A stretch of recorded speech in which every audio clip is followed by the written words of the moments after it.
तो कक्षा 7 की पुस्तक से अध्याय 4 वायुमंडल में इसका संगठन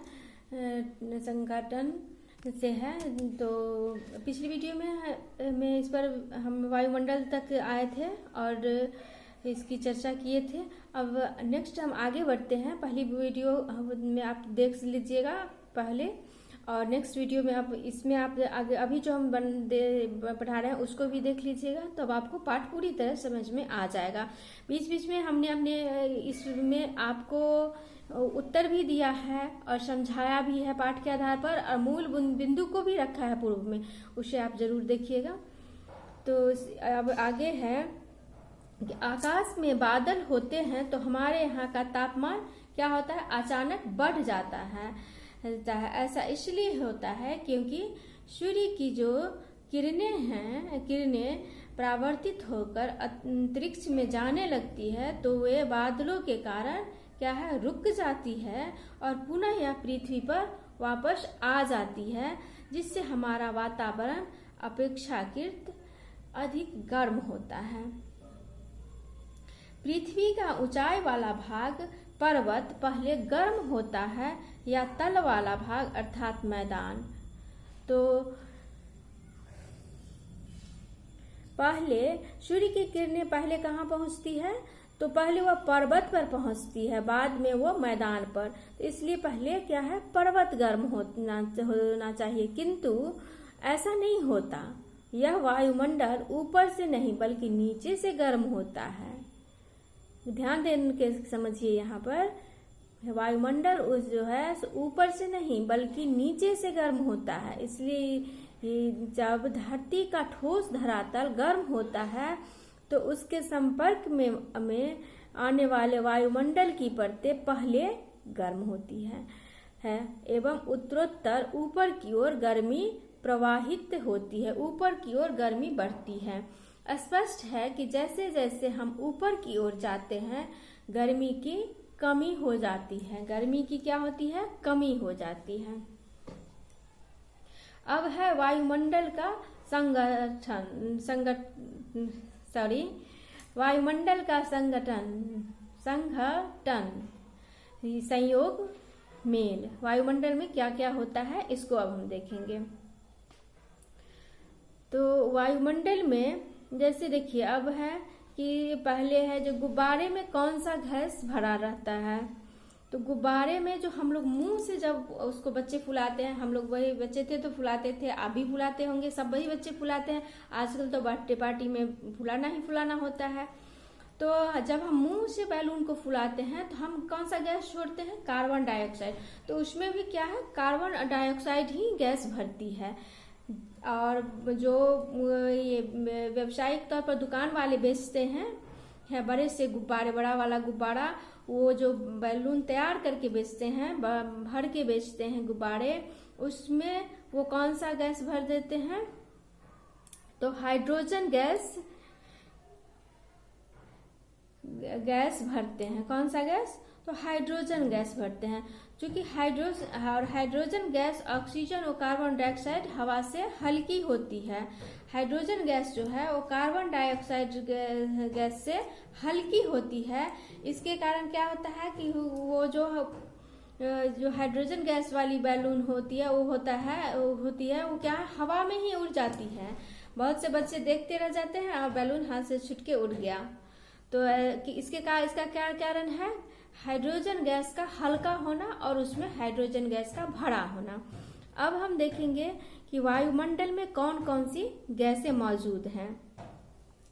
तो वायुमंडल में गैसों का वितरण है, और गैस है उनमें सभी की अपनी अपनी मात्रा है। तो नाइट्रोजन गैस का सबसे अधिक मात्रा कौन सा गैस का है, तो नाइट्रोजन गैस का। तो नाइट्रोजन गैस का कितना % है, तो 78.03%, 78.03%। और ऑक्सीजन जो है 20.99%, यानी कि 20.99%। ऑर्गन है 0.94%। कार्बन डाइऑक्साइड है 0.03%। हाइड्रोजन और हीलियम और ओजोन जो है वो 0.10% ही है। और कुल मिला के क्या हो गया, 100% हो गया।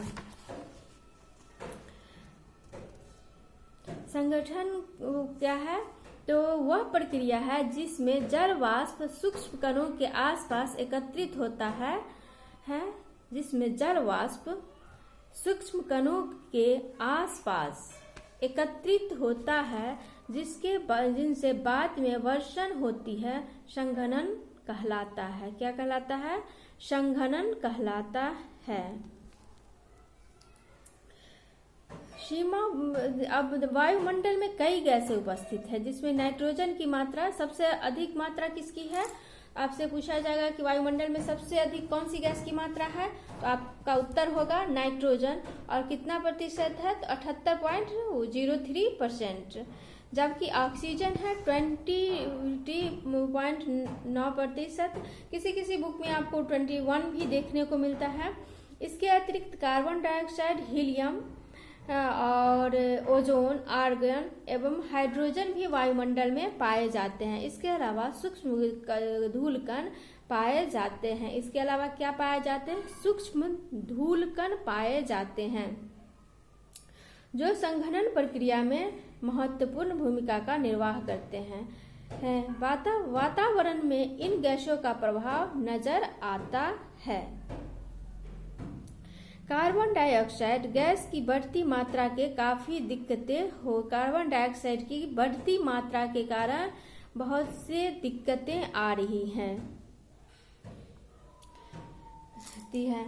कार्बन डाइऑक्साइड जो है वो हमें बहुत लाभ भी प्रदान करती है, जैसे कि कार्बन डाइऑक्साइड की उपस्थिति में ही पेड़ पौधे जो है वो प्रकाश संश्लेषण की प्रक्रिया के द्वारा अपना भोजन तैयार करते हैं, जिसके कारण पर्यावरण की पूरी खाद्य श्रृंखला जो है पूरी खाद्य श्रृंखला एवं हमारा अंततः हमारा तैयार होता है, जिससे हमारा जीवन संभव है। हमारा जीवन क्या है, संभव है। कार्बन डाइऑक्साइड जो है क्लोरोफ्लोरो कार्बन आदि को ग्रीन हाउस गैस भी कहते हैं। अब यहाँ एक पॉइंट अब थोड़ा इसे हम हट के बोल रहे हैं, है कार्बन डाइऑक्साइड क्लोरोफ्लोरो कार्बन आदि को ग्रीन हाउस गैस भी कहते हैं, क्योंकि यह वायुमंडल में फैलकर पृथ्वी से विकसित ऊष्मा को पृथ्वी पर रोककर ग्रीन हाउस प्रभाव पैदा करती है।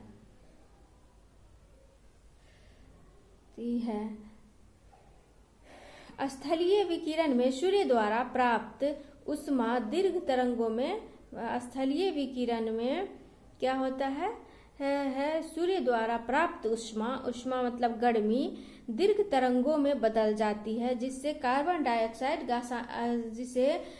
डाइऑक्साइड क्या करती है, सोख लेती है, अपने में ऑब्जर्व कर लेती है और इस तरह पृथ्वी पर आवश्यक ऊष्मा बनी रहती है। जो जरूरत होती है वो ऊष्मा गर्मी बनी रहती है, जिससे हमारा जीवन संचालित होता है। वर्तमान समय में हमारी आधुनिक जीवन शैली के कारण वायुमंडल में कार्बन डाइऑक्साइड की मात्रा अत्यधिक वृद्धि हो रही है। स्थलीय विकिरण की ऊष्मा को कार्बन डाइऑक्साइड गैस सोख लेती है। इसी कारण भूमंडलीय तापमान में वृद्धि हो रही है और जलवायु की दशाओं में भी परिवर्तन नजर आ रहा है तथा भूमंडलीय तापमान हो रहा है। नेक्स्ट वीडियो में और हम आगे इस अध्याय को देखेंगे और समुद्र जल स्तर की, अब हम इसमें जल स्तर की भी चर्चा करेंगे। ठीक है, तो मेरा चैनल को जरूर आप सब्सक्राइब करें। मेरे चैनल का नाम है स्टडी ऑफ गवर्नमेंट स्कूल और अभी आपको क्लास 7 की पुस्तक से पढ़ाए थे है वायुमंडल एवं इसका संगठन। तो इस चीज़ को आप देखें। ठीक है, और आगे हम इस पाठ में शेष रह गया उसको हम नेक्स्ट वीडियो में देखेंगे। ठीक है।